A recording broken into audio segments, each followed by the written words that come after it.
For our district, charter schools won. And so when it came down to passing legislation to allow charter schools in, that was something that I supported only because the people in my district supported that. And in addition, there were already schools in place, and the way that the Supreme Court did their ruling, it would have really messed things up for those children in those schools. So I support charter schools only because my constituents support charter schools. I already talked about charter schools briefly, but I'll expand a little bit.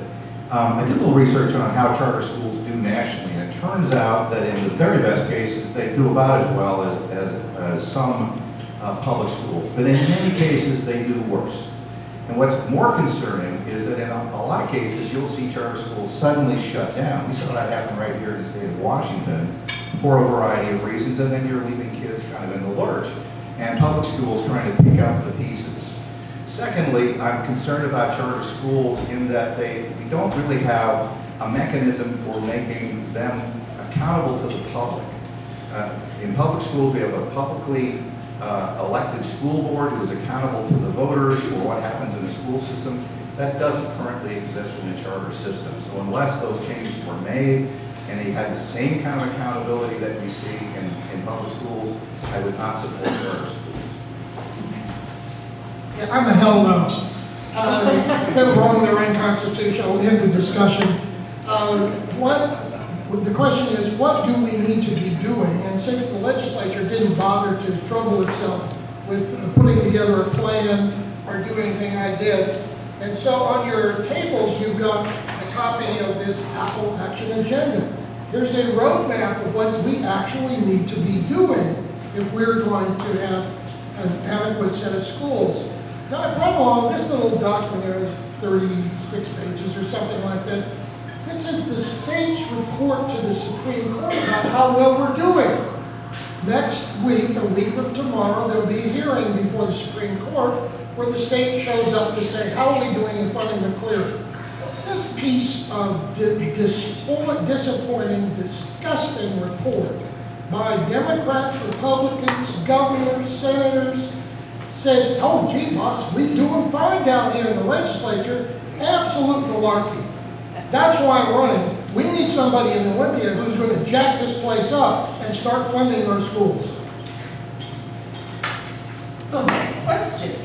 How much do we spend per child per year in K-12 education in Washington? And that one starts with Randy. Well, the answer is it depends on what district you're in. There's an average. I don't know what the average is off the top of my head. I'm thinking it's somewhere in the neighborhood of $7,000, more or less.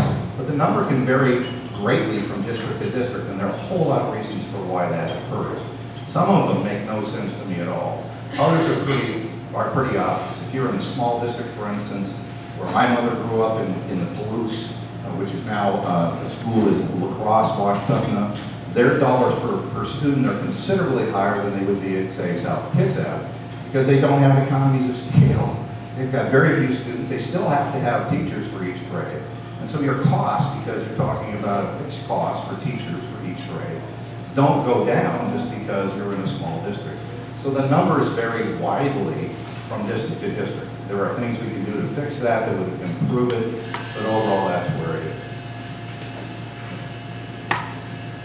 And again, the short answer is not enough. There's two ways to look at this. In general, if you look at the statewide budget, we are radically underfunded. That's the subject of the clearing decision. Examples, radically underfunding our teachers. Teacher pay is down, not enough teachers. Allison, I don't know what the current, when you go to school next week, but as I understand, you were about 20 teachers short. We've got a massive teacher crisis in this state. Our kids are not graduating at good enough levels. So we're radically underfunding our schools. But there's another serious problem buried inside of this, and you can see it when you drive by Maple Avenue Elementary School.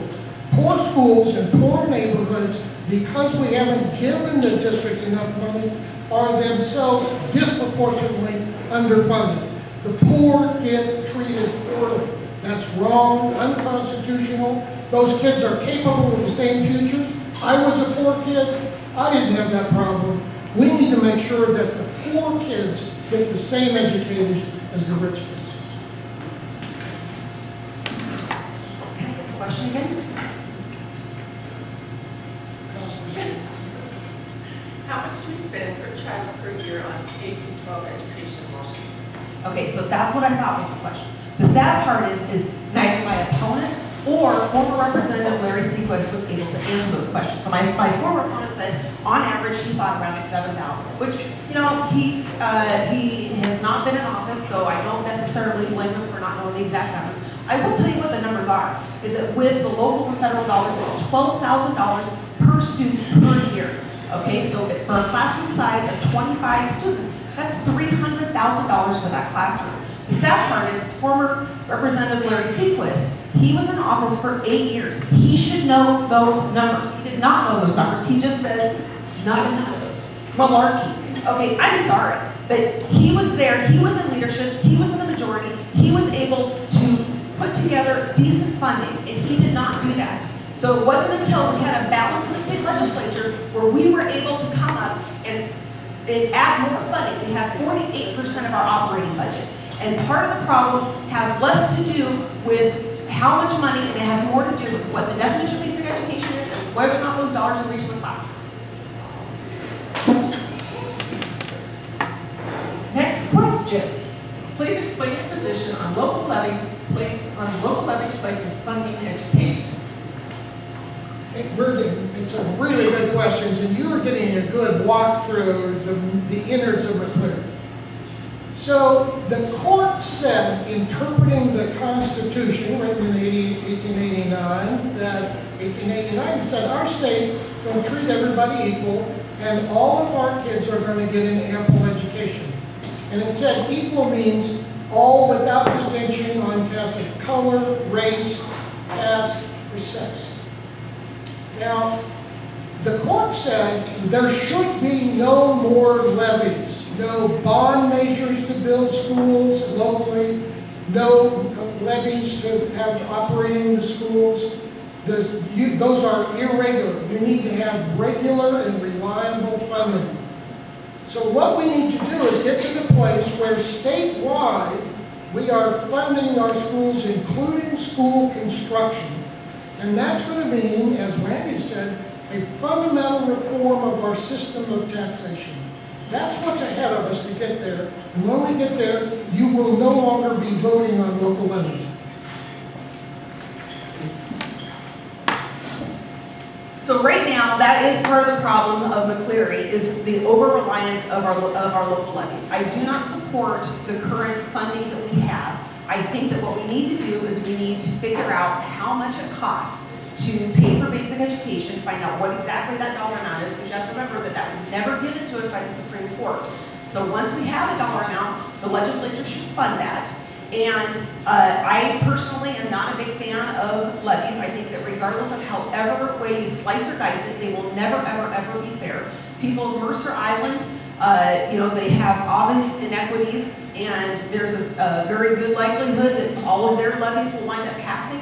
Whereas a school district like Bremerton, where they have lower socioeconomic and less ability to have their people pay for that, there's going to be obvious funding problems with that. For the levy swap, I do not support that. And the reason why is because if the people of Mercer Island know that those dollars are not going to their local districts, in my opinion, they're not going to pass. So.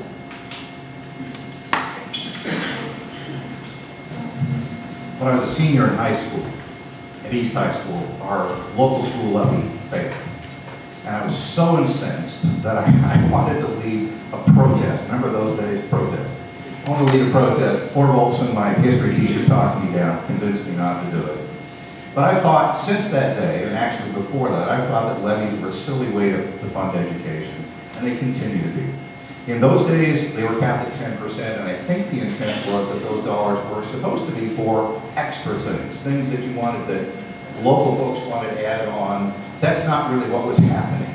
Even then, we were funding 10% of really of our basic education at the local level. Now it's capped at about 24. It's gotten even sillier. So the court was very clear about eliminating levy systems. I'd like to see them eliminated. I think they make no sense at all.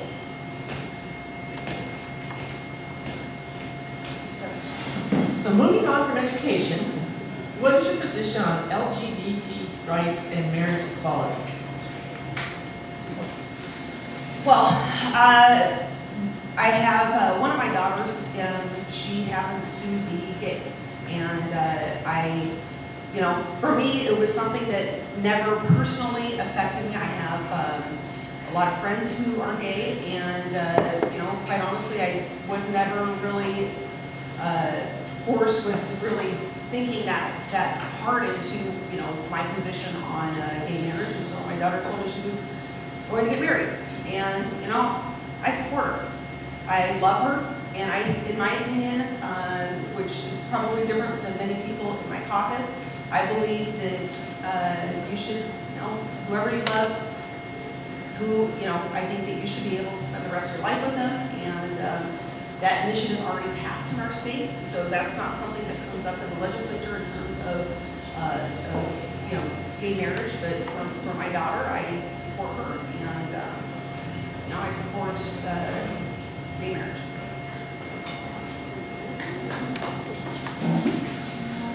LGBTQ, add the alphabet, whatever you want to do, those rights are human rights, period. Everyone, I think every citizen should have the same rights as every other citizen, including the transgender population. They should have the same rights that the rest of us do. I am not terribly concerned, it wasn't asked specifically in this question, but I'm not terribly concerned about accommodating transgender kids in the schools. I think it's been blown way out of proportion, and something that we could easily accommodate very humanely and in a way that makes sense. So I'm absolutely in favor of human rights for all people, regardless of what their persuasion is. I was in the legislature, very proud of step-by-step voting each time yes for the steps we took to add marriage equality finally at the end, to make sure that all of the many enumerated rights in statutes are accorded to the partners and now the married spouses of gay people. So I'm very strongly in favor of that. Let's take a minute then to jump ahead to the current hot button issue of transgender bathrooms that some people in our society would like to stir up politics this year with. And I would urge you to stay calm. Allow our schools, allow those families who are working through these issues with their kids to quietly think through where they're going, how they're going to adapt to this.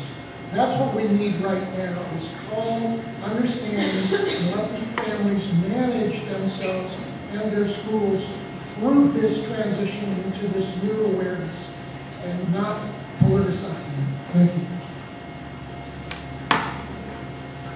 Next question. How do you plan to support the ferry system? We'll start with Rita.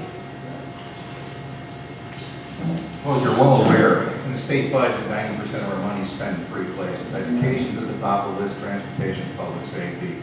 And again, transportation is an area where we have chronically been underfunded. If you look across, this is not unique to Washington, it's all over the country. I've forgotten the name of the engineers group that grades all roads and bridges in the country, but our roads are not rated particularly good, C- D+. So clearly, we need to be investing there, getting our roads and bridges up to snuff, and particularly our ferry system. I've been privileged to sit in on some of the ferry advisory groups, and I'm really pleased with the kind of thinking that goes on in there, including making sure that we're funding replacement of new boats on a reasonable schedule. We run those doggone boats for doggone almost 50 years, which is ridiculous. But obviously, they're a big cost item. We have to figure out a way to fund those as well. So I'm concerned about that. I'd like to see more dollars go in that direction. Yeah, I'm glad to have a fair question, particularly since our mayor is here, who has been one of the leaders. A few years ago, I helped create something that is now called the Ferry Community Partnership, so that the community could involve itself with what seemed to be a mismanaged and perhaps corrupt around the edges ferry system headquarters. We've got a new leader over there and she's well along the road to fixing up all that system, the headquarters, although personally, I think there may be further to go than we sometimes understand. But understand, in the construction side, the urgent thing needed now is to vote yes on the foot ferry London. We need that fast ferry. And we need to start building more new ferries. There is one more of the 144s coming, which is going to be the Bremerton boat, with Bremerton art on it. You need to talk to the mayor to hear about all these developments. But we need more boats. Our ferry fleet is on the ragged edge of one more crash to being back in trouble. Keep building boats. So the ferries are unique in the sense that 70% of the ferry money actually comes from collecting from the ferry tolls. So one of the big problems that we currently have with our ferry system is, quite honestly, poor management within the government agency itself, within the Department of Transportation. In my opinion, what we need to do is to make sure that the agency is working for us and making sure that those dollars are actually getting to where they're supposed to go. And in addition, to make it so that those ferry runs, you know, really honestly, they should be ran more like a business. And what I mean by that is that making sure that there are extra runs when it comes down to Seahawks games, Mariners games, and looking at what the current demand is and making sure that the runs are appropriate for that. There's been many, many times where I've been on a ferry and I'm one of 5 people. There's more staff on the ferry than passengers. And in my opinion, I think that it needs to be ran more like a business. And our last question, would you support a state income tax? Again, this is a hell no. And it's not a hard question. The Constitution, written in 1889, said there would be no income tax in Washington State. It was written by a group of populists who thought everybody ought to be treated equally. It's been tested in the court 3 times in the last 100 years. At least 3 times the voters have voted on this. The answer is no. What we do need is fundamental tax reform. We have an extremely regressive state that is underfunding public services off the back of the poorest citizens. We need to reform the sales tax, reform the B&O tax, reform the property tax, and the result will be a lower tax burden, and because it's more uniformly spread, we will have the resources to fund our schools and to provide civic services. And by the way, one of the things that grips our cities and counties, what's called the 1% cap. We have got to lift that 1% cap and allow our cities to grow to meet the needs of their residents. Thank you.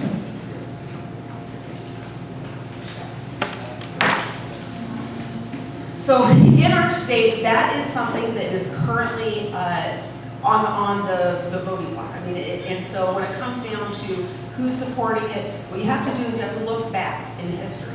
And 3 years ago, 2 Democrat senators, that was on the chopping block, was having it be, or 3 years, anyhow, having it be that we were going to have a state income tax. And those 2 Democrat senators said, you know what, let's take social issues off the plate, and let's agree that we're going to make it so that we do not have a state income tax. And they wound up switching parties and going and forming the majority coalition.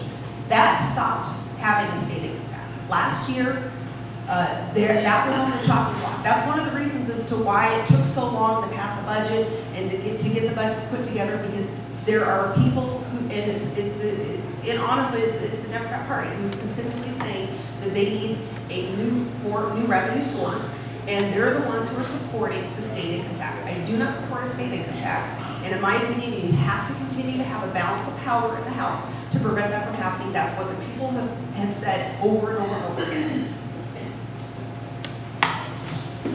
The courts and the people have spoken very clearly about this issue. No, I do not support a state income tax.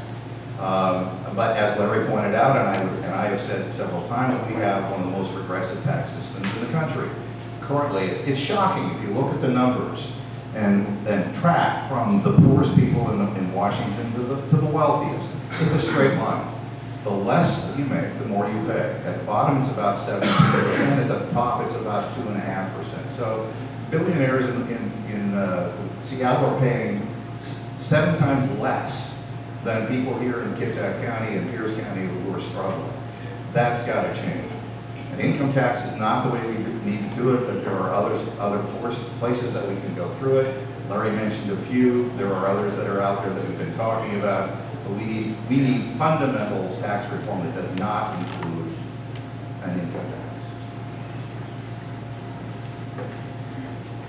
And now we'll have our 2-minute closing statements, and we start with Randy.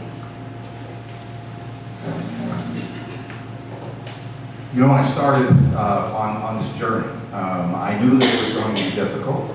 Running for office is not for sissies. Anybody who's ever run knows how hard the work is and how long it is. It's a little like running a series of marathons, one after the other, after the other. Every day you get up and say, well, what do I have to do?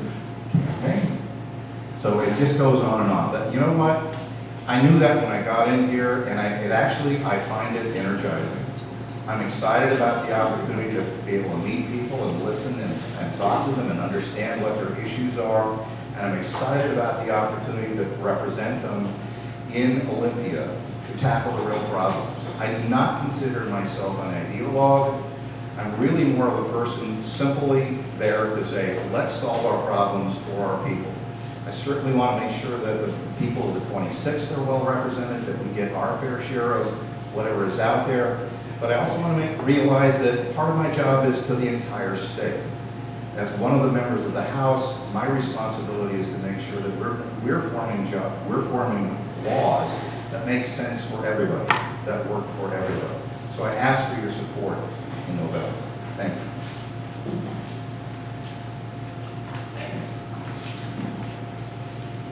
Again, I really regret that Jesse wasn't able to be here today. And I'm going to give you the same closing speech I would give if you were sitting right beside me. As I said, we've been together in public a number of times now, so he and I are both well on the record. And that is that Jesse Young and I agree on nothing. There are a couple of places where he overlaps with positions of mine where he's moved over and picked up something from me. But Jesse and I agree on nothing. We have a fundamentally different view of the job and the way that you play that role. Now, actually, there is one thing that we do agree on. He's got a wonderful family. Jenny is a terrific, his wife and mother of 5 kids. Lovely woman, great kids. I always look forward to seeing them. It's not personal. But on the policy side, we are polar opposites. So when you're choosing who to vote for, you're choosing both a person with an agenda. I put on your sheets, in addition to the Appalachian agenda, these are the kinds of things that I believe that we need to be working on right now to get ready for the next legislature. And when you folks are voting, including those of you who are watching us on the TV rebroadcast of this on your computers, understand that the most important thing about this year's vote is whether or not you're going to vote for a legislature that finally starts working. We've had a legislature that's been flatlined. It talks a good game and does nothing. Every editorial board in the state has been railing against this legislature for not acting. I would like you to vote to send people to Olympia who will act, and I ask every one of you, when you do vote, to also commit to being involved yourself. We need you involved in this work. Thank you. Well, first of all, I just want to thank the Railroad Chamber of Commerce for hosting this event and also for everyone who's here in attendance. You know, I came down to Olympia a couple years ago. I'm a dentist by trade. I do nursing home care. I came down over a couple dental bills, started knocking on doors, and you know, that whole process inspired me to run for office. And after running and winning and getting down to Olympia, you know, one of the things I thought before I came down to Olympia was that people didn't get along and that there was a gridlock. in Olympia, like similar to what there is in DC. And quite honestly, it's not true. For the most part, there's, I believe, about 60% of the house has been there for 4 years or less. So there are people who've been there for long periods of time that have had a lot of animosity amongst each other. But for those of us who are fresh, you know, we don't have problems with other people. And even though I don't necessarily agree with all the politics for all of the members, including some of my own caucus, I don't necessarily agree with all of them either. I personally believe it's important to listen to every single person, regardless of you know, whether they're Democrat, whether they're Republican, what they look like, what their background is, and from that to make sure that we are well representing the 26th district. That is my job at Olympia, is to make sure I'm adequately representing the 26th district. I'm very honored to have been acknowledged for my bipartisanship, and also to have won the primary with such a large margin. And I'm hoping that that will continue on for the general election, and I will continue to serve in Olympia. Thank you. Thank you, candidates. This concludes our,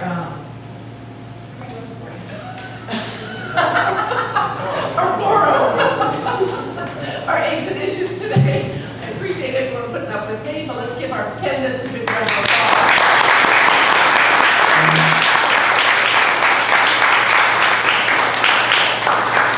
And next week's forum, Joe will be back in the house.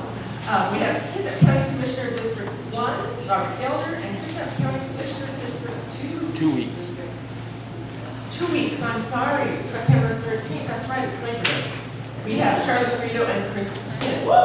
Thanks again for everyone coming.